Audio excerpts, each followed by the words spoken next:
It's not unusual for a national soccer team to become a reflection or representation of that country's approach to the sport. Look no further than Brazil and jogo bonito as proof of that. In England during the 2000s, this manifested itself as the inability to produce a left-sided midfielder. And in the United States in 2025, and really for a few years now, this has taken the shape of petty drama and folks, an entire system of people who think they are more important than they really happen to be. Alexi Lawless is out here morphing into Timu Tucker Carlson. Mommy and daddy are way too involved with the playing group. Coaches have no control over anything, and the entire situation sucks hard butt. The US men's national team is so freaking embarrassing. This has to be one of the most unlikable playing groups in the history of all of sports. It is a byproduct of favoritism, nepotism, and the awful pay-to-play aspects that permeate the United States soccer system. As much hatred as the likes of those 1970s Leeds side received, or the scorn directed at Greece during Euro 2004, or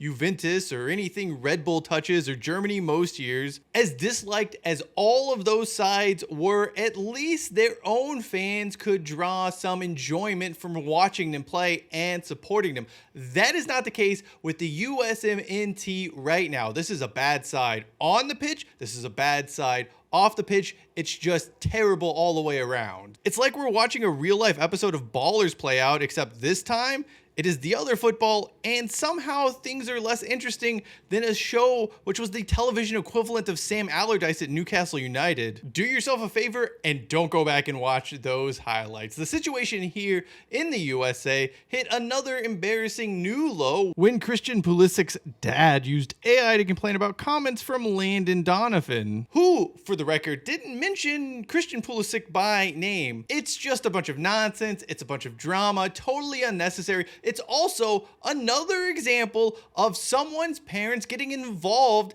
in the affairs of their adult age children. Seriously, Lavarr Ball probably rused the fact he didn't have his sons go into the soccer world. Given how much involvement moms and dads have in the sport right now, he would love it. Then you have poor old Mauricio Pochettino. I really feel for them. He's already had to go on record several times to state what is, well, obvious to anyone watching, that players just don't care to play for this country. It's basically a paycheck and a chance for them to partake in some resort activities, nothing more. I really don't blame him for any of this or the results that haven't been forthcoming. It wasn't his fault. This was a problem created long before he arrived on the scene. At the same time, though, maybe stop picking all of these players who you don't think care. This isn't a Ted Lasso situation where players need someone to believe in them. This crop of USMNT players desperately needs discipline. They need someone to put them in their place. And if they don't shape up, you gotta ship them out. And then after you do that, bring in those underdogs who need someone to believe in them, who simply need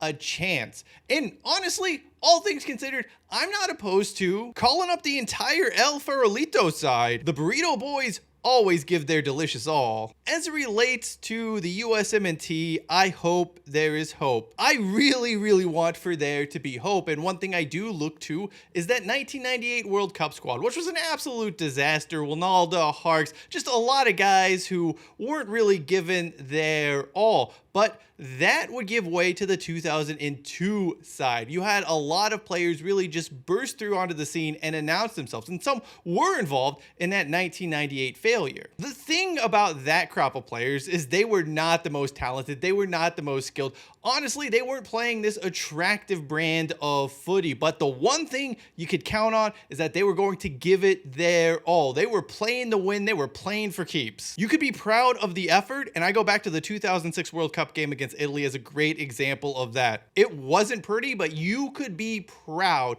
of the effort. And really, that whole generation goes from 2002 all the way on through 2010. Really, the hiring of Jurgen Klinsmann was a shift in fortunes for US soccer on the men's side. Pre-Klinsmann, you got the attitude of, we're not the best, we aren't here to play you off the park, but we're going to do whatever we can to get a result. It didn't always happen. There were some tough breaks along the way. I mean, both those games against Ghana in the World Cup, probably not the fair result, but that is life in sport. And even then, in defeat, you were still proud of what the team accomplished. And that is what all Americans could hope for, really. Of course, when you do think about it, that's really the last crop of Americans to be developed outside of the spotlight, developed outside of someone always telling them how great they are. That was a group of players who had to break down doors and barriers to get to where they wanted, whether that was playing in Europe, whether that was building the MLS. This was a group that faced a lot of adversity. That's the thing about Americans. Like, our ability to overcome adversity is absolutely remarkable. But the weird thing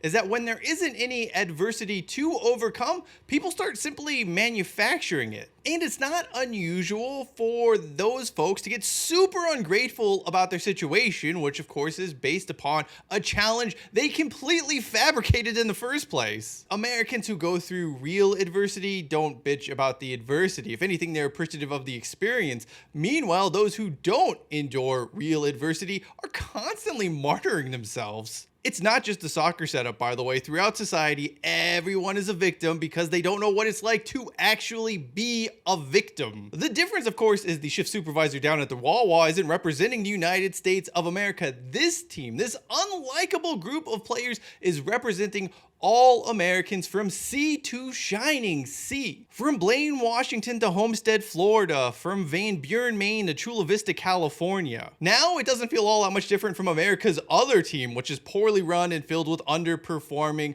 players. The thing about this entire situation is that it's not about patriotism. It's not about national pride. It's about self-respect. It's about taking pride in what you do and why you do it. No one involved in US soccer has that anymore. Ultimately, what the entire operation on the men's side needs is a hard reset. Throw out the baby and the bathwater because the USA has use for neither. I mean, seriously, what has this collection of babies gotten us? Nothing but selfish stagnation and a bunch of overzealous parents meddling in the affairs of their children, who again are grown-ass men. It encapsulates everything soccer in the States has become, but we shouldn't want it to be that. Christian Pulisic can go kick rocks. The family of every player on the roster can go kick rocks. Landon Donovan can go kick rocks. Coaching staff can go kick rocks. The technical setup can go kick rocks. If no one involved with this setup can care about playing for the flag, why did they deserve to keep their spot? This is not 2010 TNA wrestling we're talking about. It feels like so many on this squad of players are acting like they're just Hulk Hogan. Put me in the main event, brother. Come on. Those who do want to stick around are free to try out and interview and earn their spot back. You want to be a real American? You want to be part of the American soccer team setup? Earn it. And if not, there are plenty of cushy gigs for players, coaches, pundits, and the like off in clubland. You're gonna love it. This is the mindset that should extend down to every level of soccer in the United States, from the tippy top national team down to those kids playing in the U8s. We all know why US soccer is in a state of disarray and why the team is composed mostly of spoiled, entitled brats. It's been said 1,000,001 times, but since we're here, let's just say it 1,000,002 for the record. The best soccer players in America don't make it to the highest levels growing up. The kids whose parents have money or the connections are the ones who progress up the US soccer youth pyramid. Pochettino can play dumb about this. He can pretend that he just needs to fix the culture, but we all know this is true. I've always disliked the accusation that Americans didn't know soccer, we don't understand soccer. For some reason, us calling it soccer, despite that's what the British called it when they brought it over here, means we don't know what we're talking about or we don't understand the sport at large. It's simply untrue. Our national team and our soccer setup isn't a failure because we don't know the sport. It has become a failure because it's run by a bunch of greedy humanoid hemorrhoids who are busy profiteering and not making sure our teams and our players are the best they can be. That is why we have this squad of mostly unlikable characters who don't want the national team to interrupt their nice, cushy Nerf ball lives. Sitting on your biscuit, never having to risk it. For all the heat the US women's national team gets for simply having the audacity to be born with brains and a vagina, they go out there and they give their all. They try their damnedest when they step onto the pitch. And that is to represent a country, to play for a nation filled with low-level idiots jealous of their success and how women can possibly be more successful than a man, who actively are rooting for them to fail and in turn rooting for America to fail. That is an absolutely heinous act, by the way, not that these morons are smart enough to process that. And while there's become this expectation that the USWNT should win every game they play, that's just not how it works. But when they do show up, when they do turn out to represent America, you know they're going to try. They're going to give it their all. And that's all we can ask for as fans and as a country. On the men's side, you just have players who aren't competing. Honestly, they're not caring according to their coach. So many in this playing group are more interested in petty drama than playing to win. Watching this US men's national soccer team is extremely disheartening. It bums me out. I don't know what the next generation will be. I really hope it's better, but you don't really know. In reality, though, it can't possibly be worse than what this current generation of players is producing. And if you don't like that, well, just do what a lot of those USMNT players are doing and have mommy and daddy complain on your behalf. Thank you for watching this video. If you would like to know the story of soccer's last existentialist, Lavarr Ball, video in the upper left-hand corner of your screen, and to understand how Northern California has decided against embracing MLS, that'd be the video in the lower left-hand corner of your screen. Until next time, I'm Giant Hollis, this is Touchback, and as always, hashtag take it out to the 25.